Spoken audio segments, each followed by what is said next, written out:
Welcome to our channel. Today we how to backup Google Cloud data with backup and DR services, detailed guide step by step clearly.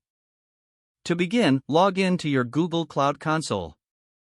Once you are logged in, navigate to the storage section.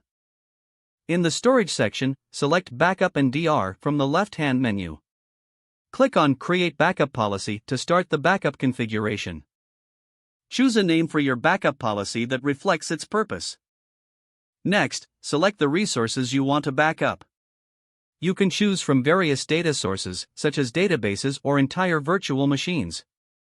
Specify the frequency of the backup according to your needs.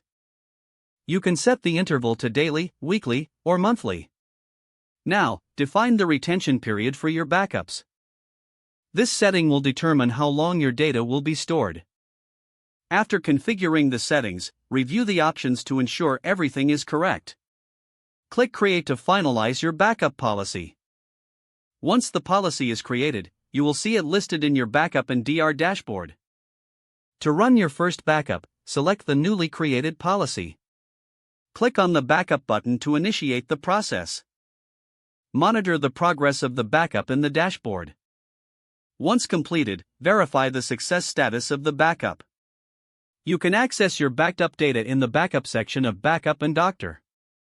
To restore data, go back to the Backup and DR dashboard. Select the backup from which you want to restore. Click on the Restore button to begin the restoration process. Follow the prompts to choose the restore options that suit your needs. Finally, confirm the restoration and monitor its progress. Once the restoration is complete, check the restored data to ensure everything is in order. If the page does not load, refresh the browser or try again in a private or incognito window. Make sure you are using the correct email address, then retype it carefully to avoid small typos. If your password is not accepted, use the reset option and create a new strong password you can remember. Don't forget to like this video and subscribe to our channel for more step-by-step tech guides.